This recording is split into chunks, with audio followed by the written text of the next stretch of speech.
Hello दोस्तों, झारखंड वाला 99 में आप सबों का स्वागत है। दोस्तों, इस चैनल के माध्यम से आज फिजिक्स का नया सीरीज मॉडर्न फिजिक्स मैं एक्सप्लेन करने जा रहा हूं।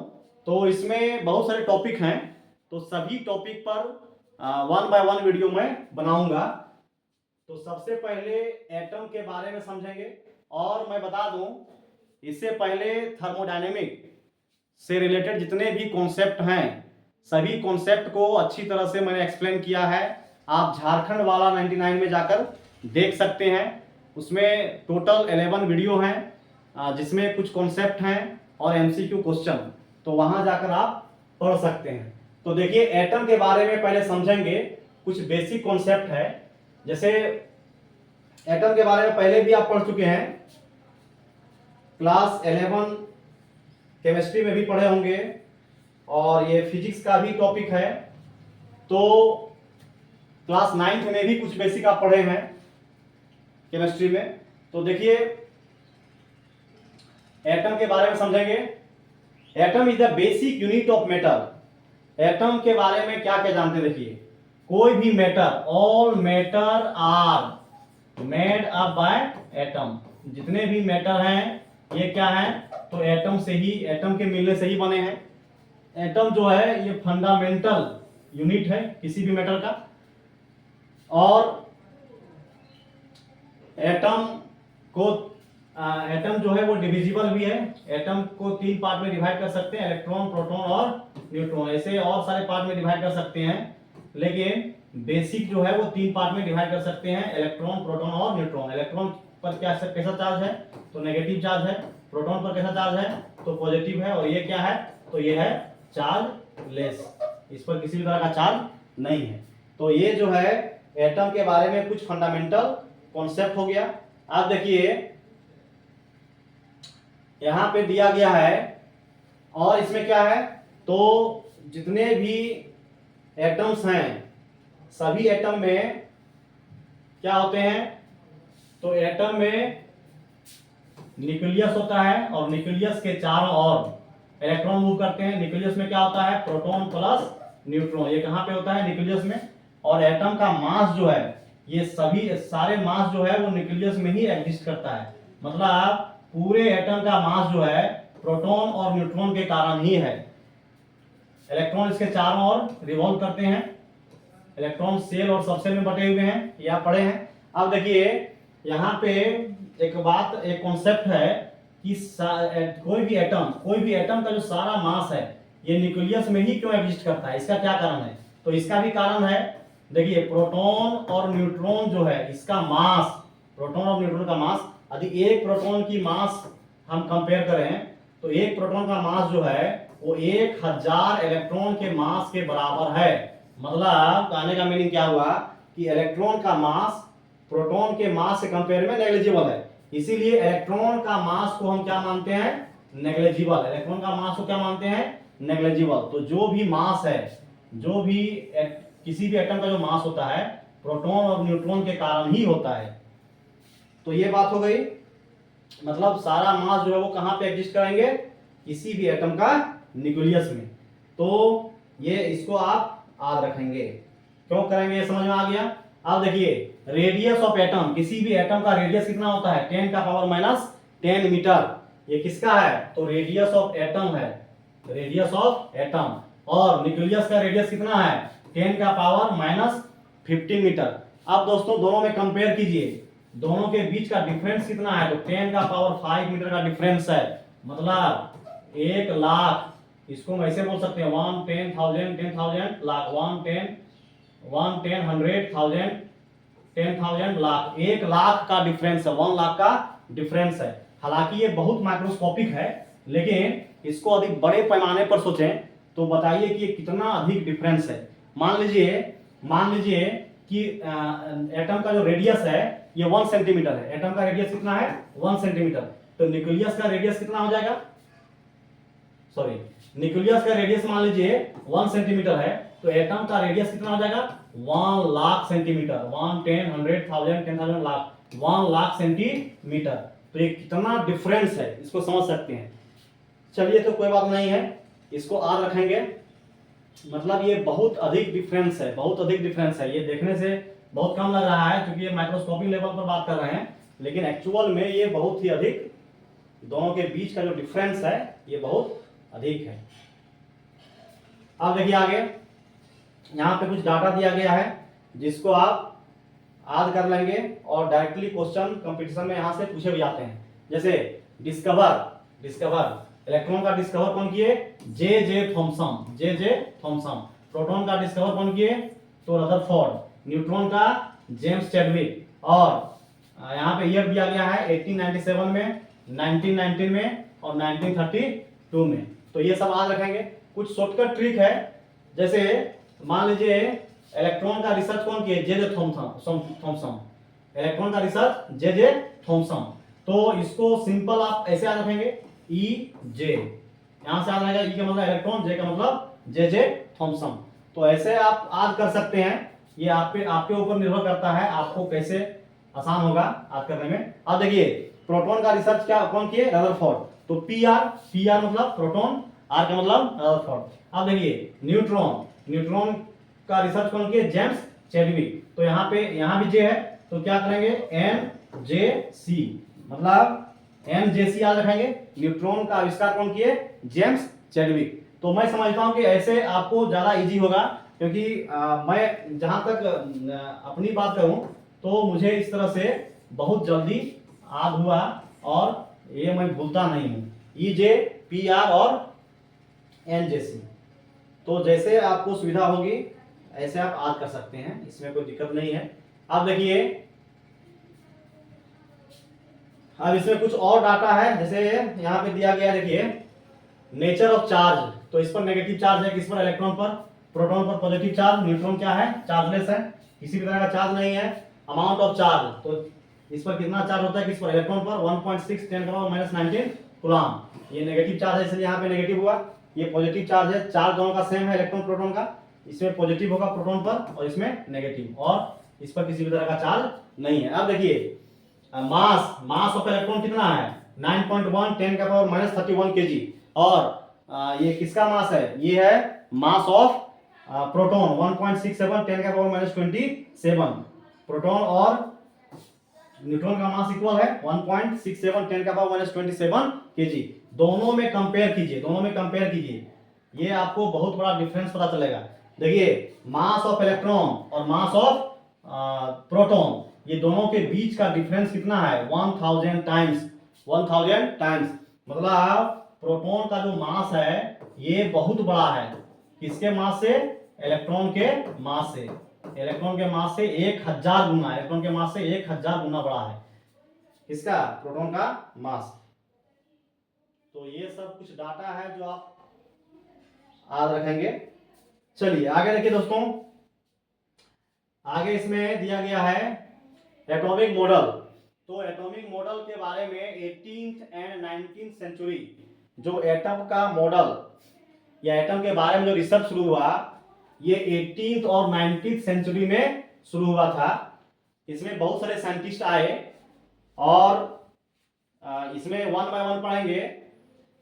Each of these models had their own merits and demerits and were pivotal to the development of the modern atomic model। देखिए जैसे वन बाय वन साइंटिस्ट आए और सभी का योगदान है, जितने भी साइंटिस्ट इसमें आए सबों का कुछ ना कुछ रोल है।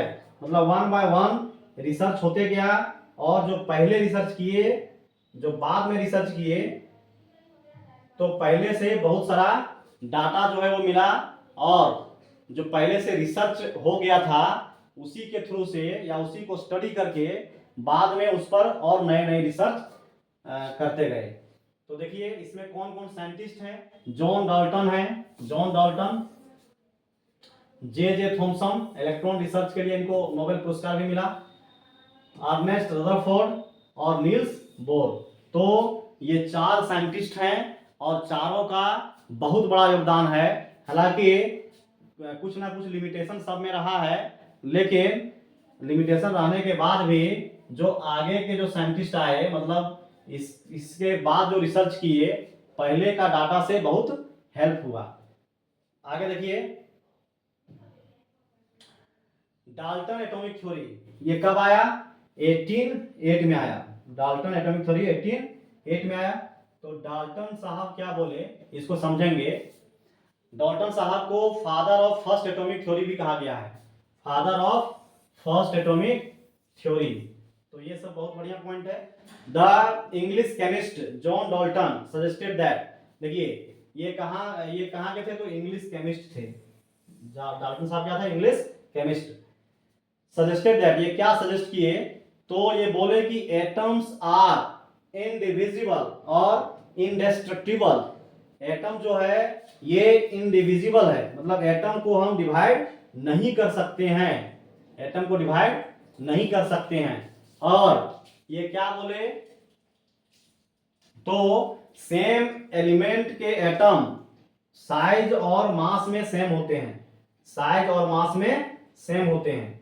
हालांकि बाद में ये थ्योरी गलत हो गया, एटम्स को डिवाइड नहीं कर सकते हैं, ये इनका बोलना था। लेकिन बाद के रिसर्च में पता चला कि एटम्स भी डिविजिबल है। और ये फिर क्या बोले कि सेम एलिमेंट के एटम का साइज और मास सेम होता है। जैसे मान लीजिए कि कार्बन है, तो ये एलिमेंट है, इस एलिमेंट में कार्बन के बहुत सारे एटम हैं, तो इनका कहना था कि कार्बन के जितने भी एटम हैं इसका साइज भी सेम होगा और इसका मास भी सेम होगा, क्योंकि ये सेम एलिमेंट के एटम हैं। जबकि ऐसा नहीं होता है। कार्बन के 3 आइसोटोप्स हैं, C12, C13 और C14, और सभी का साइज और मास डिफरेंट होता है। तो ये भी थ्योरी क्या हुआ? गलत हो गया बाद में। चलिए तो कोई बात नहीं, लेकिन जितना ये बोल दिए आगे रिसर्च करने में बहुत हेल्प हुआ, जिसके थ्रू से नया थ्योरी आते गए। तो आगे देखेंगे क्या है पोस्टुलेट्स, इनकी क्या मान्यता थी। तो मान्यता क्या थी? Every matter is made up of atoms, जितने भी मैटर हैं ये किससे बना हुआ है? तो एटम से बना हुआ है। एटम्स आर इनडिविजिबल, एटम क्या है? तो इनडिविजिबल है, इसको डिवाइड नहीं किया जा सकता है। चलिए, ये डाल्टन साहब का कहना था। Specific elements have only one type of atoms in them. देखिए मतलब कहने का मीनिंग ये हुआ कि मान लीजिए कि ऑक्सीजन का एटम है या कार्बन का एटम है, तो इसमें जितने भी एटम हैं सभी का साइज और मास क्या होगा? सेम होगा। Each atom has its own constant mass, mass constant रहेगा, but varies from element to element, लेकिन एलिमेंट टू एलिमेंट वेरीज करेगा। कहने का मतलब क्या हुआ कि ये मान लीजिए कि कार्बन के एटम है, तो कार्बन के एटम है तो इसमें जितने भी एटम है सबका मास और साइज सेम रहेगा। अब दूसरा हम एग्जांपल लेते हैं, मान लीजिए कि ये कॉपर के एटम है, तो कॉपर का एटम का जो साइज और शेप होगा या मास होगा ये कार्बन के एटम से नहीं मिलेगा। इनका कहना था, ये कहना था डाल्टन साहब का, जबकि ऐसा नहीं होता है। बाद के एक्सपेरिमेंट में इसमें वेरिएशन पाया गया जो आगे डिस्कस करेंगे। तो आगे देखिए इसमें और क्या बोले, each atom has its own constant मास, इसके बारे में डिस्कस हो गया है।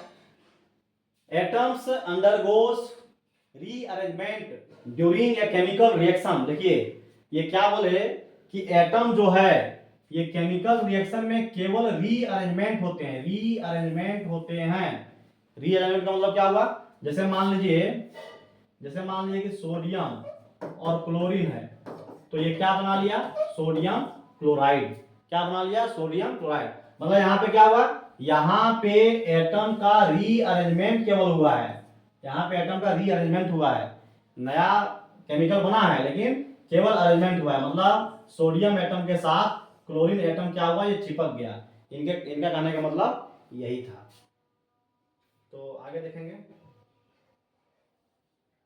Atoms can neither be created nor destroyed but it can convert one form to another form. देखिए एटम को ना तो बना सकते हैं और ना ही बिगाड़ सकते हैं, लेकिन एक फॉर्म से दूसरे फॉर्म में कन्वर्ट कर सकते हैं। वही बात हो गई जैसे सोडियम प्लस क्लोरीन तो क्या बन गया, सोडियम क्लोराइड। तो नया तो बन गया, नया बन गया, लेकिन इस एटम को ना तो हम बिगाड़ सकते हैं ना तो बना सकते हैं। फिर अलग करेंगे तो फिर सोडियम वही क्लोरीन।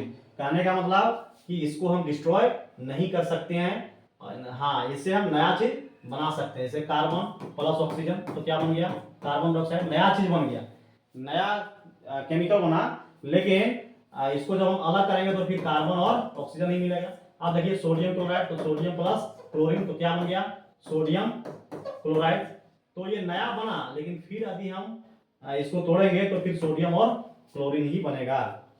तो इनका ये करना था। अब देखिए, the theory was unable to explain the existence of, sorry, यहाँ पे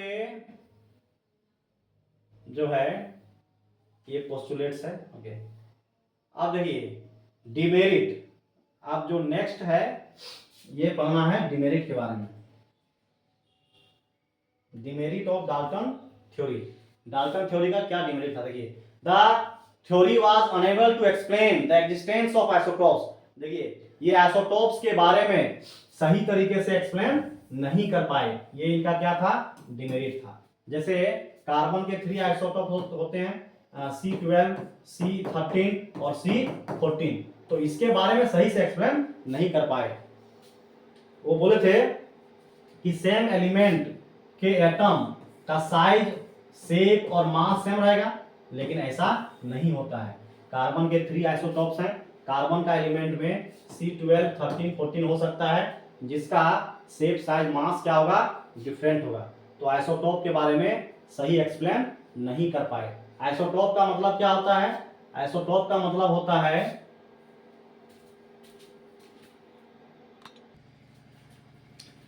आइसोटोप्स का मतलब होता है same atomic number but different mass number. तो देखिए, कार्बन का एटॉमिक नंबर सेम है लेकिन मास नंबर डिफरेंट है। तो आइसोटोप के बारे में सही से एक्सप्लेन नहीं कर पाए। आगे देखिए क्या दिया हुआ है, nothing about the structure of atoms was appropriately explain. देखिए, एटम का स्ट्रक्चर के बारे में अच्छी तरह से एक्सप्लेन नहीं कर पाए। तो ये सब क्या है, ये सब डिमेरिट है।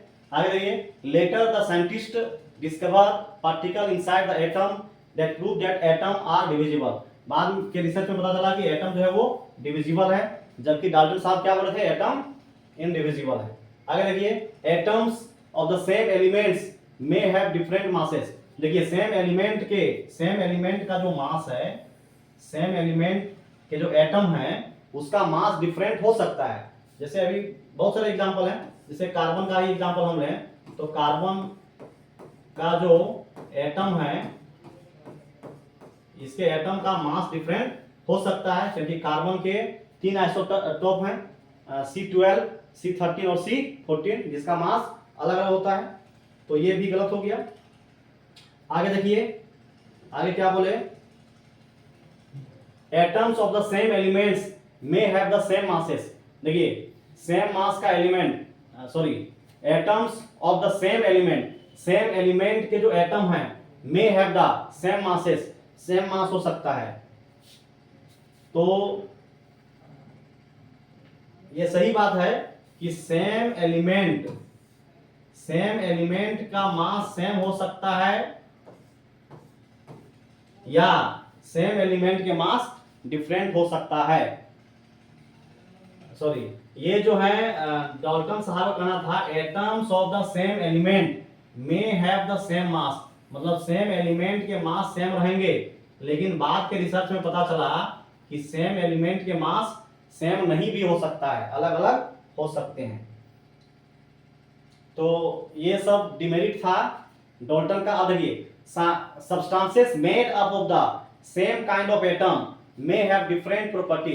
देखिए, मान लीजिए कि एक ही एलिमेंट है, तो एक ही एलिमेंट के जो एटम्स हैं इसका प्रॉपर्टी अलग अलग हो सकता है, होता ही है। जैसे मान लीजिए कार्बन के 3 आइसोटोप्स हैं, C12, C13 और C14, और तीनों का मास अलग है और तीनों का प्रॉपर्टी भी अलग है।